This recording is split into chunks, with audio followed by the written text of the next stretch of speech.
ಗಜಾನನಾಯ ನಮಃ. ಈ ವಾರ ಪೂರ್ತಿ ನಾವು ಗಣೇಶನ ನೈವೇದ್ಯಕ್ಕೆ ಯಾವ ರೀತಿಯಾದಂತಹ ಖಾದ್ಯಗಳನ್ನು ಮಾಡ್ಬೋದು ಅನ್ನೋದನ್ನು ತೋರಿಸ್ಕೊಡ್ತಾ ಇದ್ದೇವೆ. ನಮ್ಮ ಇವತ್ತಿನ ಖಾದ್ಯ ತೆಂಗಿನಕಾಯಿ ಲಾಡು. ಇದಕ್ಕಿಂತ ಮೊದಲು ಮುಳ್ಳು ಸೌತೆಯ ಸಿಹಿಯಪ್ಪ ಹಾಗೆ ಚಕ್ಕುಲಿಯ ರೆಸಿಪೀಸನ್ನು ಹಾಕಿದ್ದೇವೆ. ಅದರ ಲಿಂಕನ್ನು ನಾನು ಡಿಸ್ಕ್ರಿಪ್ಷನ್ ಬಾಕ್ಸಲ್ಲಿ ಕೊಟ್ಟಿರ್ತೇನೆ. ಬೇಕಾಗುವಂತಹ ಸಾಮಗ್ರಿಗಳು: ಹಾಲು, ಸಕ್ಕರೆ, ತೆಂಗಿನಕಾಯಿ, ಒಣ ಕೊಬ್ಬರಿ ಪುಡಿ ಹಾಗೆ ತುಪ್ಪ. ಒಂದು ಪಾತ್ರಕ್ಕೆ 2 ಕಪ್ ಆಗುವಷ್ಟು ಹಾಲನ್ನು ಹಾಕೊಳ್ತಾ ಇದ್ದೇನೆ. ಇಲ್ಲಿ ಅಳತೆ ತುಂಬಾ ಮುಖ್ಯ. ಅಳತೆ ಸರಿಯಾಗಿಲ್ಲ ಅಂತಂದ್ರೆ ನಿಮ್ಗೆ ಸರಿಯಾಗಿ ಉಂಡೆ ಕಟ್ಟೋದಕ್ಕೆ ಸಾಧ್ಯ ಆಗದೆ ಇರ್ಬೋದು. ಈಗ ಈ ಹಾಲನ್ನ ಕುದಿ ಬರೋದಕ್ಕೆ ಬಿಡಬೇಕು. ಹಾಲು ಕುದ್ದಿದೆ. ಇನ್ನಿದಕ್ಕೆ 1/2 ಕಪ್ ಆಗುವಷ್ಟು ಸಕ್ಕರೆನ ಹಾಕೊಳ್ತಾ ಇದ್ದೇನೆ. ಸಕ್ಕರೆ ಇದಕ್ಕಿಂತ ಕಡಿಮೆ ಮಾಡಿ, ಬಟ್ ಜಾಸ್ತಿ ಮಾಡಿದ್ರೆ ತುಂಬಾ ಜಾಸ್ತಿ ಆಗುತ್ತೆ ಸಕ್ಕರೆ. ಇನ್ನು ಸಕ್ಕರೆ ಕರಗೋ ತನಕ ಕೈ ಆಡಿಸ್ತಾ ಇರಬೇಕು. ಈಗ ನೋಡಿ ಸಕ್ಕರೆ ಕರಗಿದೆ. ಇನ್ನು ಈ ಹಾಲು ಈಗ 2 ಕಪ್ ಇದೆ. ಇದು 3/4 ಕಪ್ ಆಗುವಷ್ಟು ಇದನ್ನ ಕುದಿಸ್ಬೇಕು, ಅಥವಾ 1 ಕಪ್ ಆದ್ರೂ ನಡೆಯುತ್ತೆ. ಅಲ್ಲಿ ತನಕ ಅದನ್ನ ಕುದಿಸ್ಬೇಕು. ಈಗಿಲ್ಲಿ ನಾನು ಇನ್ನೊಂದು ಪ್ಯಾನ್ ತಗೊಂಡು ಇದಕ್ಕೆ ತುಪ್ಪ ಹಾಕೊಂಡು ಇದಕ್ಕೆ ನಾನು ತೆಂಗಿನಕಾಯಿನ ಹಾಕೊಳ್ತೇನೆ. ಈ ಸ್ಟೆಪ್ನ ನೀವು ಸ್ಕಿಪ್ ಮಾಡ್ಬೋದು.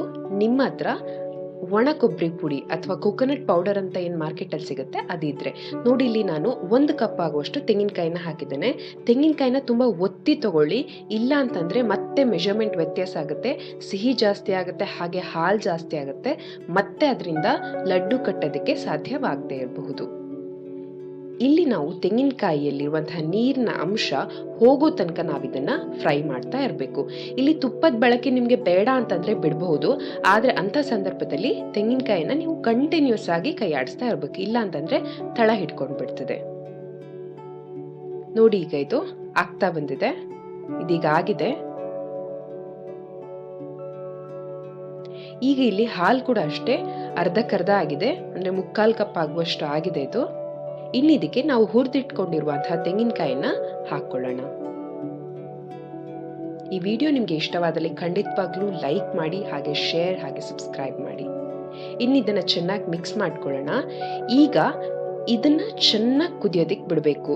ಎಲ್ಲಿ ತನಕ ಅಂತಂದ್ರೆ ಇದರಲ್ಲಿರುವಂತಹ ಹಾಲಿನ ಅಂಶ ಸಂಪೂರ್ಣವಾಗಿ ಇವಾಪ್ರೇಟ್ ಆಗಬೇಕು. ಅಲ್ಲಿ ತನಕ ನಾವಿದನ್ನ ಕುದಿಸ್ತಾ ಇರಬೇಕು. ಅವಾಗ ಕೈ ಆಡಿಸ್ತಾ ಇರಿ, ಇಲ್ಲ ಅಂದ್ರೆ ತಳ ಹಿಡ್ಕೊಳ್ಳೋ ಸಾಧ್ಯತೆ ಇದೆ.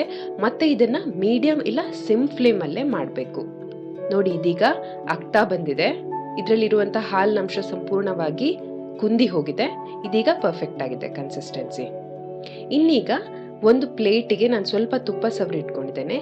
ಇದಕ್ಕೆ ಈ ಮಿಶ್ರಣವನ್ನ ಹಾಕೋಣ. ಹಾಕಾದ್ಮೇಲೆ ಇದನ್ನೀಗ ತಣಿಯೋದಿಕ್ಕೆ ಬಿಡಬೇಕು.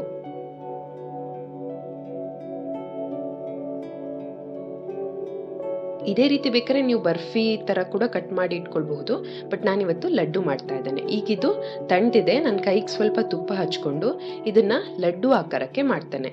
ಇದು ತುಂಬಾ ಗಟ್ಟಿಯಾಗಿರುವಂತಹ ಲಡ್ಡು ತರ ಬರೋದಿಲ್ಲ. ನಿಮ್ಗೆ ಒಂಥರ ಬೆಂಗಾಲಿ ಸ್ವೀಟ್ ತಿಂದಿದ್ದು ಒಂದು ಫೀಲ್ ಬರುತ್ತೆ ಇದನ್ನು ನೀವು ಮಾಡಿದ್ರೆ. ಇನ್ನೀಗ ಈ ಉಂಡೆನ ನಾನು ಕೋಕೋನಟ್ ಪೌಡರ್ ಅಥವಾ ಕೊಬ್ಬರಿ ತುರಿನಲ್ಲಿ ರೋಲ್ ಮಾಡ್ಕೊಳ್ತಾ ಇದ್ದೇನೆ. ಈ ಸ್ಟೆಪ್ ಕಂಪ್ಲೀಟ್ಲಿ ಆಪ್ಷನಲ್. ನಿಮ್ಗೆ ಬೇಡ ಅಂತಂದ್ರೆ ಇದನ್ನ ಬಿಟ್ಬಿಡಬಹುದು ನೀವು. ಅದೇ ರೀತಿ ಎಲ್ಲ ಲಡ್ಡುಗಳನ್ನು ಕೂಡ ನಾನು ಮಾಡ್ಕೊಳ್ತಾ ಇದ್ದೇನೆ. ಇದನ್ನ ನೀವು ಫ್ರಿಜ್ ಅಲ್ಲಿ ಇಟ್ಟಿದ್ರೆ ಅಂತೂ ನಿಮ್ಗೆ ಬೆಂಗಾಲಿ ಸ್ವೀಟ್ ತಿಂದಿದ್ದ ತರಾನೇ ಅನ್ಸುತ್ತೆ, ಆದ್ರೆ ಯಾವುದೇ ರೀತಿಯಾದಂತಹ ಹಾಲು ಹೊಡೆಯುವಂತಹ ಪ್ರಾಸೆಸ್ ಇಲ್ಲ ಇದರಲ್ಲಿ. ತುಂಬಾ ರುಚಿಕರವಾದಂತಹ, ಖಂಡಿತವಾಗ್ಲೂ ಗಣೇಶನ್ಗೆ ಇಷ್ಟವಾಗುವಂತಹ ಒಂದು ತೆಂಗಿನಕಾಯಿಯ ಲಡ್ಡು ಖಾದ್ಯ ತಯಾರಾಗಿದೆ. ನೀವು ಕೂಡ ಈ ಗಣೇಶ ಚತುರ್ಥಿಯ ಸಂದರ್ಭದಲ್ಲಿ ಇದನ್ನ ಮಾಡಿ ನಿಮ್ಮ ಅನಿಸಿಕೆ ಅಭಿಪ್ರಾಯಗಳನ್ನ ನಮ್ಮೊಂದಿಗೆ ಹಂಚಿಕೊಳ್ಳಿ. ನೀವಿನ್ನೂ ನಮ್ಮ ಚಾನೆಲ್ ಅನ್ನು ಸಬ್ಸ್ಕ್ರೈಬ್ ಮಾಡಿಲ್ಲ ಅಂತಾದ್ರೆ ಸಬ್ಸ್ಕ್ರೈಬ್ ಮಾಡಿ, ಹಾಗೆ ಈ ವಿಡಿಯೋನ ಲೈಕ್ ಮಾಡೋದನ್ನ ಕೂಡ ಮರಿಬೇಡಿ. ಧನ್ಯವಾದಗಳು.